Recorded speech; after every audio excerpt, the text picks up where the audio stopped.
नमस्कार।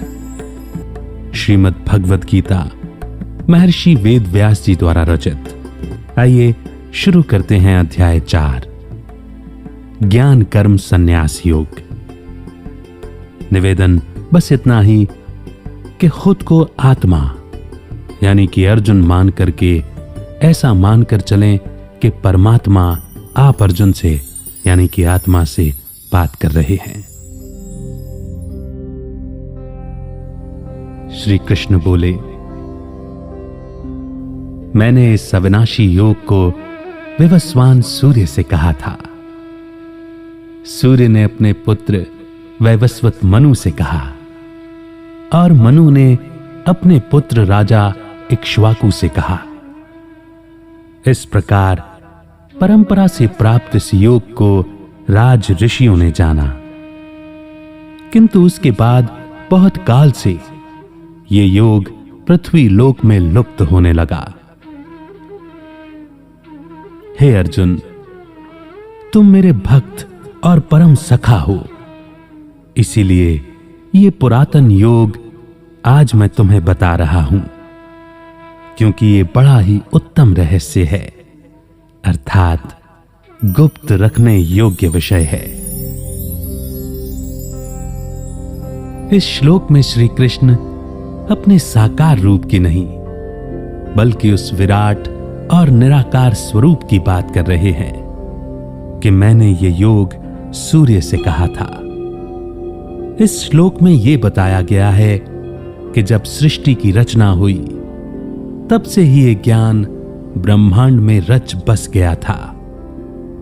ये ज्ञान अविनाशी और शाश्वत है, क्योंकि ये निराकार परमात्मा से आया है जो खुद अविनाशी और शाश्वत हैं। इस योग में ज्ञान और कर्म दोनों ही शामिल हैं। इस योग का अस्तित्व सृष्टि के आरंभ से है। सूर्य यानी कि प्रकाश।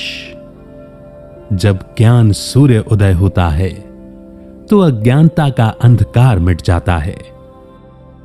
इसमें विवस्वान सूर्य देव हैं। मनु प्राचीन समय में नियम या कानून बनाने का कार्य संभालते थे।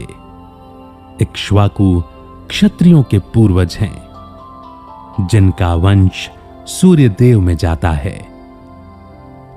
इस योग को परंपरा के माध्यम से राज ऋषियों ने जाना, लेकिन उसके बाद धीरे धीरे ये पृथ्वी लोक से गायब होने लगा, अर्थात प्रायः लोप हो गया। अगर किसी देश के नेताओं के पास अर्थात राजाओं के पास इस योग का ज्ञान हो, यानी जो जीवन के नैतिक मूल्यों के बारे में जानता हो, तो उनके माध्यम से यह समाज की जड़ों तक पहुंच जाता है।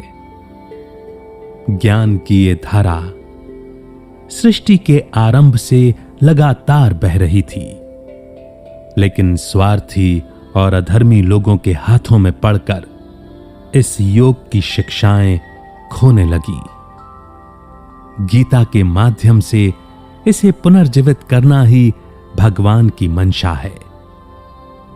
यहां इस योग को गुप्त इसीलिए कहा गया क्योंकि आम तौर पर हर कोई इसके बारे में नहीं जानता, और ये केवल वे ही लोग प्राप्त कर सकते हैं जो इसके लिए खुद को तैयार करते हैं, अर्थात आत्मिक स्थिति का अभ्यास करते हैं, आत्मा और शरीर के बीच के फर्क को समझते हैं, कर्म के सिद्धांत को समझते हैं, क्योंकि ज्ञान पाने के लिए मैं और मेरा यानी कि अहंकार की भावना को त्यागना पड़ता है। तभी ज्ञान का अमृत मनुष्य के भीतर समा सकता है। इस योग को गुप्त इसीलिए भी कहा गया क्योंकि परमात्मा और आत्मा दोनों ही आंखों से दिखाई नहीं देते, और इसका अभ्यास करना, इसे समझना, यह एक गुप्त अभ्यास ही है। अर्जुन बोले,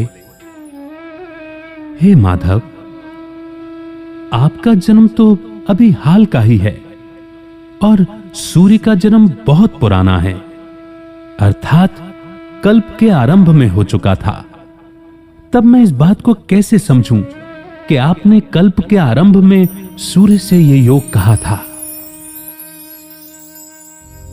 अर्जुन यहां श्री कृष्ण की बात सुनकर चकित हैं, क्योंकि सूर्य का अस्तित्व तो तब से है जब से सृष्टि की रचना हुई थी, लेकिन श्री कृष्ण जी का जन्म तो द्वापर युग का बताया जाता है, जिसे बीते बहुत लंबा समय नहीं हुआ। तो फिर कैसे उन्होंने सूर्य को यह ज्ञान दिया होगा?